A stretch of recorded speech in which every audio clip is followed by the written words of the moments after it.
Good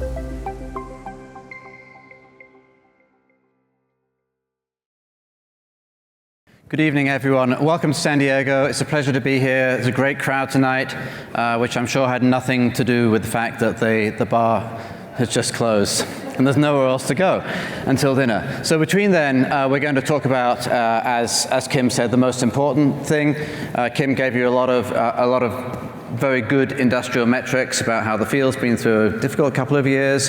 I think even tonight I sense a better vibe than in the last few years at this conference, which we love very much. Why do we love it? We love it because of the patients that we serve.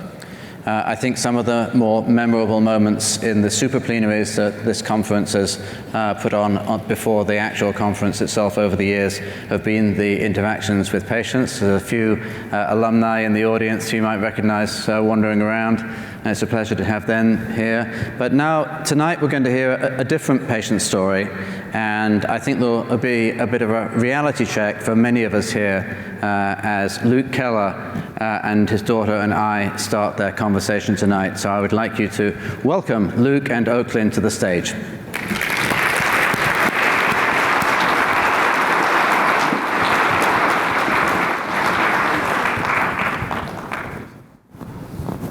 Sit on my lap.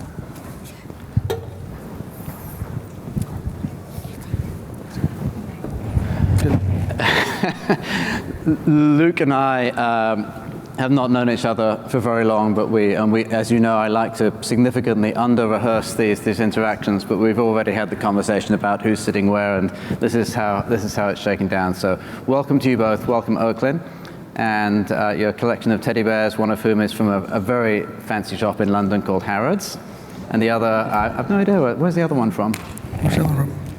Zoo? Oh yeah, the zoo. The zoo, San Diego Zoo. San Diego Zoo. It's a local panda. We had to see the pandas, didn't we? So I'm going to ask you the first question after what I like as a trademark thing, which is audience participation, which the audience is now silent. So we're going to ask the audience a difficult question, and we'll take the answer by a show of hands. Who in the audience, listen carefully, who in the audience, hands up, has heard of CAR T cells? Surprising. It's very surprising. Luke, as he tells you his story, has received a different answer to that question. So, welcome to the bubble. What's different about that question in your life and Oaklyn's life? Thank you. It surprises me that all of you have heard of CAR T cells. No, it does not. But Oaklyn was diagnosed with B-cell ALL 4 years ago, a little over 4 years ago. And we were initially diagnosed with standard risk leukemia, which if you have any say in changing the name, please change the name from standard risk, because it sounds way easier than what it actually is. But we were diagnosed with standard risk B-cell ALL, and very quickly we realized that it was not standard risk. We actually never entered remission, and she looked a lot different than what she did now that you see her. So this was a few years ago. You can see my wife and my daughter, and you can see Oaklyn actually in the middle picture, you can see her hooked up for apheresis. But we failed every standard treatment in the United States. And at 9:58 p.m., I'll never forget that time, the day before her third birthday, we received a phone call from Cincinnati Children's Hospital that essentially told us we were out of options, that standard treatment in the United States was not going to work, and that they wanted to meet with us to consider some form of therapy to get us to bone marrow transplant. CAR T cells was never mentioned, not one time. This was just 4 years ago. And even afterwards, the therapies to get us to bone marrow transplant were not CAR T cells. And so when I asked them the question through my research and through, I was a nursing major in school, so I was fairly familiar with at least some medical terminology that allowed me to read some research articles and clinical trials. I thankfully discovered the Emily Whitehead Foundation and spoke with Tom one early morning, but up until that point, no doctor had recommended or even mentioned the word CAR T cell to us 4 years ago. Did you figure out why? I think at the time, I have my own thoughts on this, but I think that Cincinnati Children's is one of the best hospitals. And I think that even at that period of time, my own interpretation would be that the doctors in the hospital were so busy treating patients that what they knew was standard care, right? That's my own interpretation. And so when it came time for, hey, oh crap, and if my daughter wasn't sitting here, I'd say another word. $2 fine. Yeah, right. My house. Perfect. I can pay it after this. I was going to say something different if she wasn't here. So, but when it came time to consider other alternatives besides standard treatment, I don't know if it wasn't well versed in that, or that wasn't what they presented to us at the time for whatever that reason being. I can almost guarantee that everybody in the audience was shocked by that account. If anyone was not shocked, I'm sort of impressed, but I would be surprised. And I think there's this massive gap between advanced therapies and the general, Gen Pop, and it's really regrettable. How did it go from there? I mean, you just heard of something for the first time. I suppose Tom put in some good words, but that must have been surprising for you as it is surprising for us to hear that people haven't heard of it. Yeah. Then stuff becomes, new stuff is scary. Yeah. Well, so our team of physicians and our care team was familiar that I would read every research article and every clinical trial. And so when I asked them about the trial that was happening at CHOP, they weren't surprised that I had discovered that. And the exact response was, I said, Dr. Ben, I said, would we be crazy if we entered into a clinical trial of HuCart at CHOP? And his exact response was, I wouldn't say you were crazy. Well, that was reassuring. Yeah, it didn't help a whole lot. And so as a family, you're forced with this decision. And they certainly didn't guide us at that point in time. I'm very thankful for some guardian angels that happen to be sitting in this room that definitely did try and guide us to the best of their ability and gave us their experience. But that led us to Children's Hospital Philadelphia, where Oakland was spot 49 of 50 in the trial. And as a dad who did extensive research, seeing the amount of allocations or amount of people that were already in the trial for the allocations that were available was terrifying, right? It was like, is she going to get in? Is she not? 49 out of 50. Yeah, 49 out of 50. And that was a little scary, to say the least. Could have been worse. Yeah, could have been 51 out of 50. Yeah, could have been. So then you just heard about a completely new type of therapy.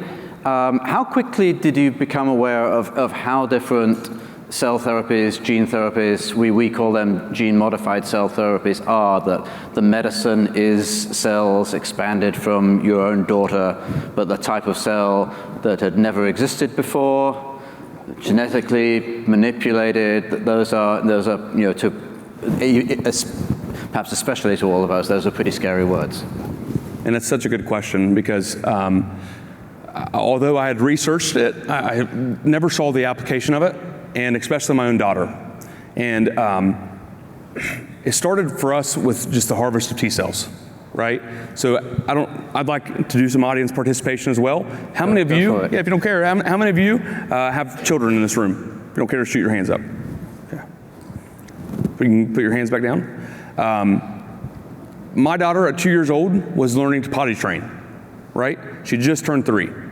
And so during the apheresis and the CAR T cell or the T cell harvest, she had to sit still for several hours for this to happen. And so the 3-year-old kid who we had just been telling for the last 3 years, don't poopy in your diaper, we now have to say to her, please poopy in your diaper because you can't get up because it could disturb this T cell harvest. And so that was the first time of seeing, like, man, what is happening here? And I remember seeing this washing machine looking machine that was harvesting her T cells. And shortly after that, it was, I wish it were shorter for those in this room that have an ability to impact that. But they told us 3 to 5 weeks was roughly the time period that would take to be able to get her CAR T cells ready. And the part that I think was so unique for us that it truly, I would say, educated us better than anything on CAR T cells and immunotherapy was after months and months of miserable chemo and steroids that as you can tell, completely depleted my daughter. We flew to Philadelphia and expected this huge event, right? I mean, you're like, man, we're going to save her life, and we're going to give her this drug that's going to change things completely. And it literally was a 5-second push. Right. And the smell of corn, right, Tom? Yeah, it was just the smell of corn horribly. Hold on, please. That caught my attention in the material that I read before meeting you. The smell of corn. Yeah. How many people knew that CAR T cells smell of corn? Yeah, Tom. I'm not putting my hand up because I didn't know that either. Yeah, it absolutely was. But that was the extent of our CAR T cell experience at that point in time. Was, hey, wait a second, we've just flown across the country to Philadelphia, and for like this hope and a prayer that we know nothing about, for that. And they told us that it would roughly take 7 days before we potentially heard or saw some reaction, and it wasn't 7 hours later.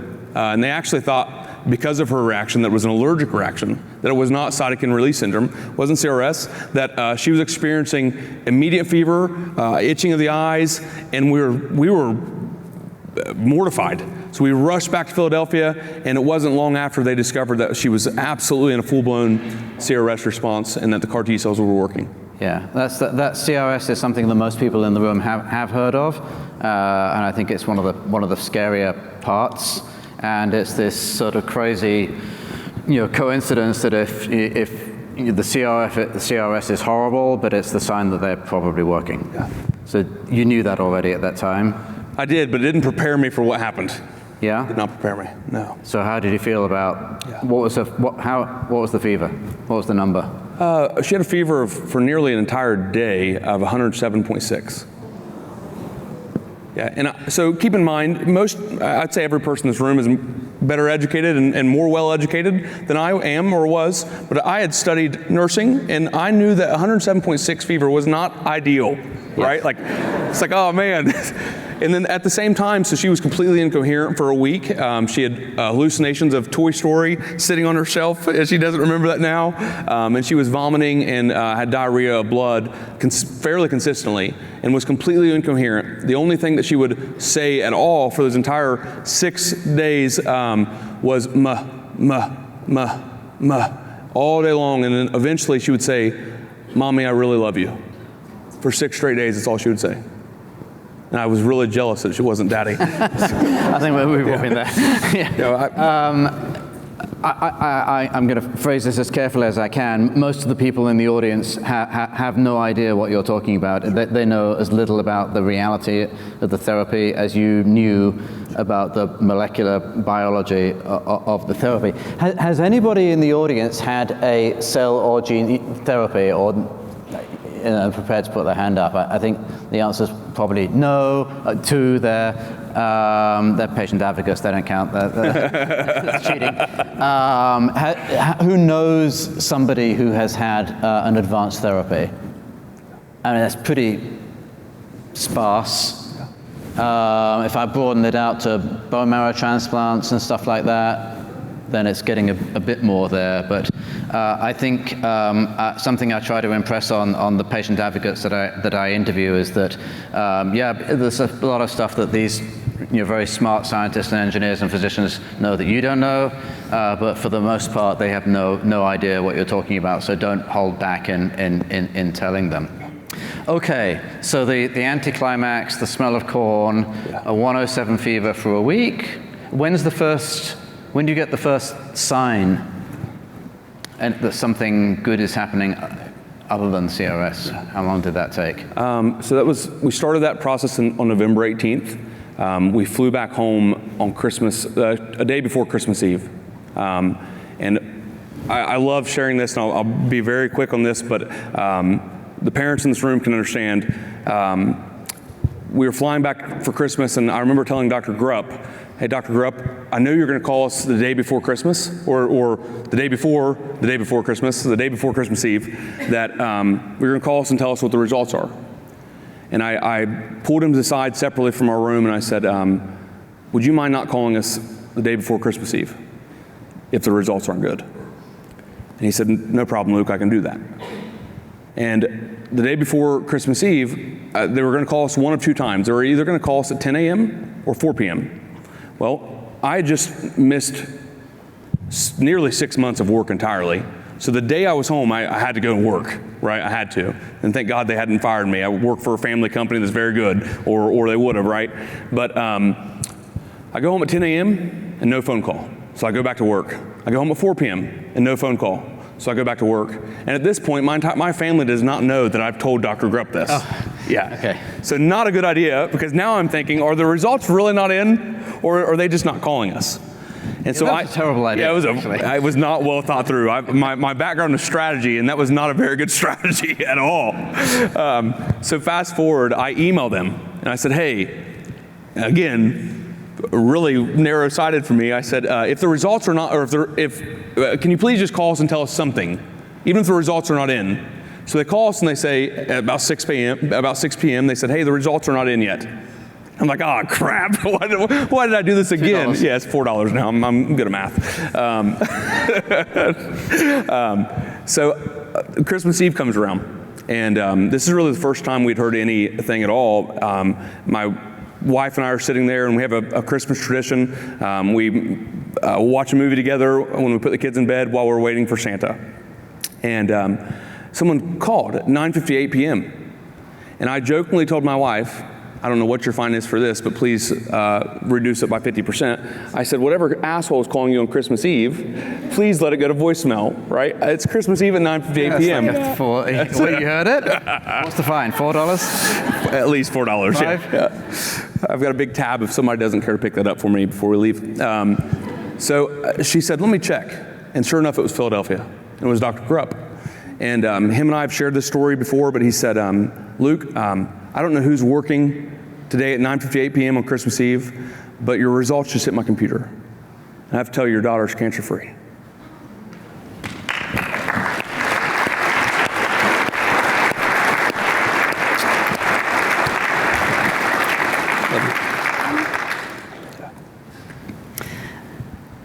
And how many years? She's been 4 years cancer-free since.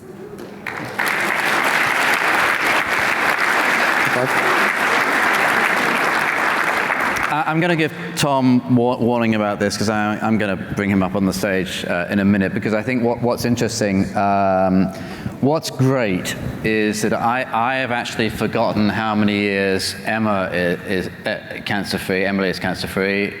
It's a lot, but 13 and a half. Emily's first generation. I think you're genuinely second generation, and that's just so great that 4 years is, now, it's not that it's special to you, it's special to her, but in the big picture, it's not that special anymore, which is great. But there is still this issue that nobody had heard of, watching my words carefully, the darn thing. And I don't know what your advice is to the experts in this room. I think everybody should go away and tell 5 people about CAR T cells and genetic therapies before the weekend.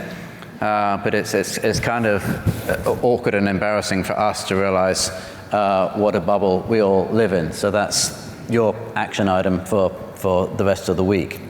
I like asking sort of awkward and difficult and challenging and embarrassing questions. How much did it cost? Do you know how much CAR T cells cost?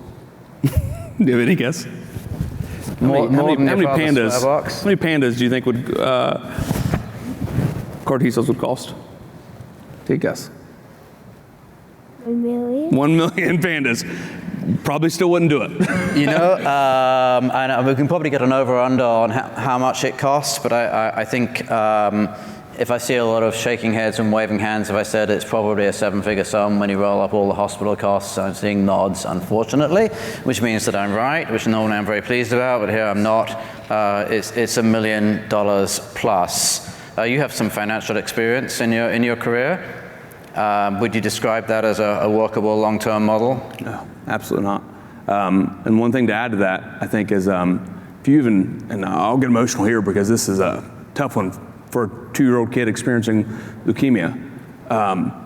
So divorce the cost of CAR T cells and immunotherapies, and many of them. You think about your 2-year-old child that despises blood pressure readings, let alone a peripheral blood stick or a spinal tap, and the cost of every baby doll that you would buy for every time her nurse came in to change her PICC line dressing. And I can promise you, not to mention the therapy itself, but just in the travel and the baby dolls and the many things we tried to buy so that she had some smallest glimpse of happiness during that treatment would have been 6 figures alone, without a question. Without a question. I mean, that's money well spent.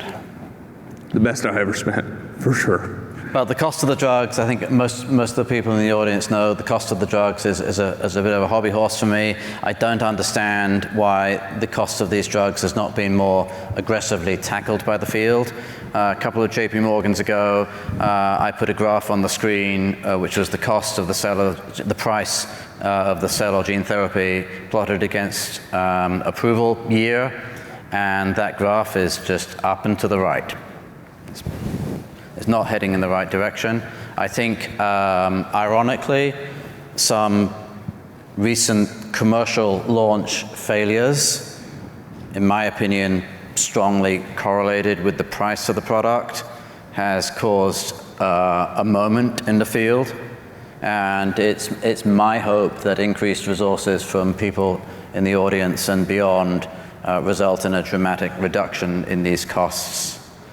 Going forward, Oakland's cancer was a relatively rare disease, and we have to say this every year, and I know you will jump out of your chair when I say this, that God forbid these drugs work on a common tumor, because then the system will break at the current prices. And do we want that to happen? Do we want that to not happen? There's no good answer to that question. But I'll say on the record for anyone reporting this out to LinkedIn is that the current cost and price basis of this field is broken and will not work, and there will be hundreds and thousands of Oaklands in the world who will not benefit from therapies like this as a result of that. So go to your bosses, go to your investors, and tell them we need to work harder and faster on getting the price of these drugs down. I think you'd probably agree with that statement. I would send you a Christmas card, and however much I'll pay back my debt as time goes on to do that. But I think that is this the Swearbox debt or some other debt we're talking about? Yeah. Well, I know every one of you had a hand in CAR T cells that I owe all of you a massive debt for that you can bill me for, and I'll add it to the other debt that we've got. I'll say this in regards to the financial exposure from a family perspective. So Oakland doesn't know I'm going to ask for this, but what is the one phrase that Daddy uses when you want to be carried, or what phrase do you use when you want to be carried? Princesses get carried whenever they want. Princesses get carried whenever they want. And that has been our phrase from the moment she was born. And she's used it a lot. And it's really interesting. I'm not going to ask the audience because I think that our minds will truly not allow us to go there. But I wish I could ask the question of, how would you feel? What would you experience? Because if someone would have asked me that before, there's no way my mind could rationalize that, right? I think it's a fair statement. And the phrase, princesses get carried whenever they want, is true, but the weight that a parent feels, and trust me, Tom will attest this, we would sell every single thing we had, and I would steal from you, and I would sell it. I'm a pastor as well, so I say that, and that means a lot, right? Like, I would steal from you, and I would sell it as well if it meant that my daughter could get treatment to save her life. I would think that no one in here would shame me for that. But that weight that it carries as a family man, as a husband, as a father, to realize that, man, you're saving your daughter's life, and that's fantastic. But what about afterwards? And I can't tell you how many times I counsel families and I work with families, and thankfully I know Tom and their entire organization does, that even when a patient is healed and cured, the damage that the cost bears on the family is more than any weight that any human being should ever carry themselves. And unfortunately, there's something we have to do. And I wish I could come up with the answer to that, right? I'm just a small piece and a dad that's begging and pleading for some of that to be reduced for the weight of so many people that are carrying the same burden. From a carrying princesses perspective, well, first of all, I want everybody to take a moment and remember what you just heard there, what Luke just said. The burden of the cost of medicines is not something you read about in the Wall Street Journal, and it's something that hits real families, and it hits them very hard. Oakland, your daddy, you're lucky that your daddy's a linebacker, or was a linebacker, because that makes him good at carrying princesses that don't get any lighter as the year goes by. But I think Luke is, I don't know what a linebacker is, I'm British, but I think you're I'm just talking something that should go in the swear box here, but linebacker's a strong man, and I think you're one of those. And I think my only other question is why what you're turning into is one of the original gangsters of parents of kids that have had genetic therapies. I don't know why they all look like linebackers, and they're all much bigger and better looking than me, but I'd like to bring another of them up onto the stage from the first generation that happens to be in the audience. Tom Whitehead, who you all know. Welcome Tom up onto the stage.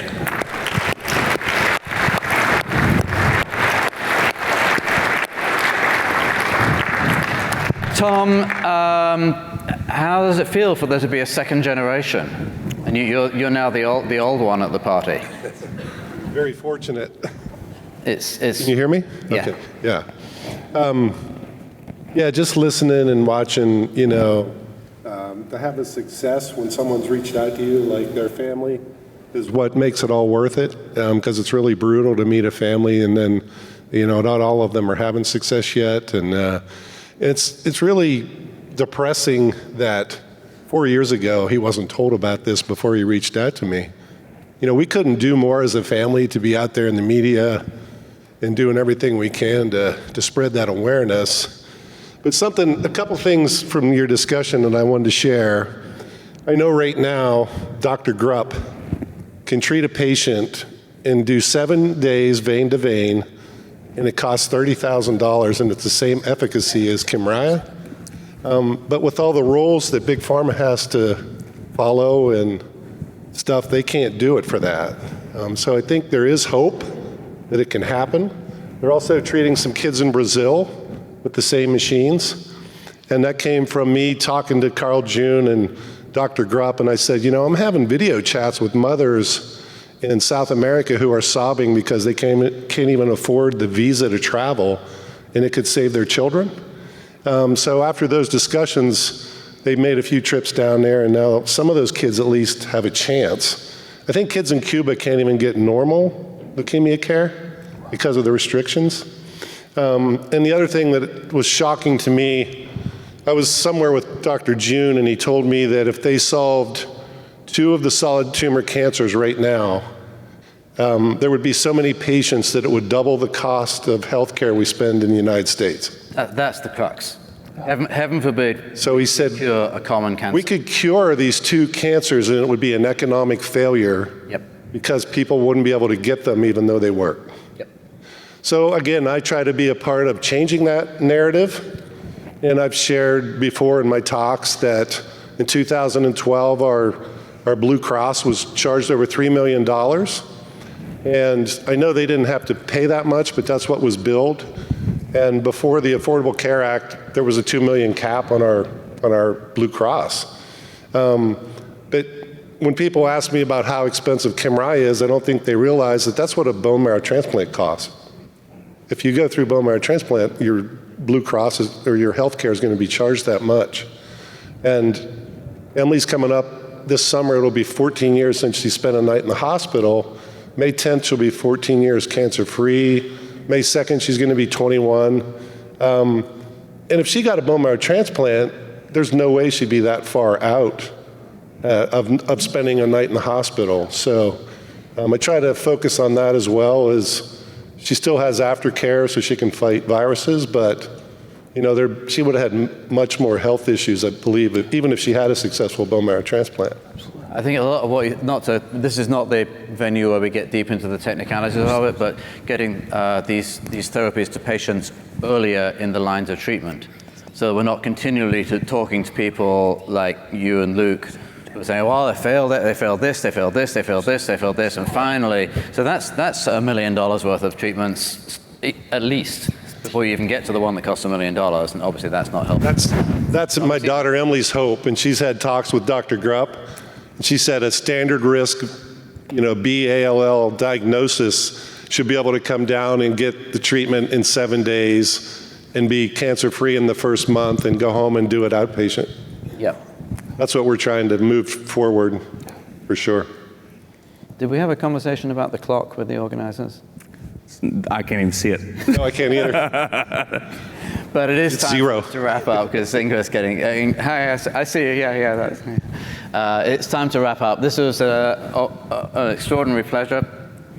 Oakland, you're the most. Maybe they put something that makes kids patient in the CAR T cells as well. You're extraordinarily patient. So thank you, everybody. Please thank Oakland, her dad, and Tom. It's a pleasure to have you up here as well.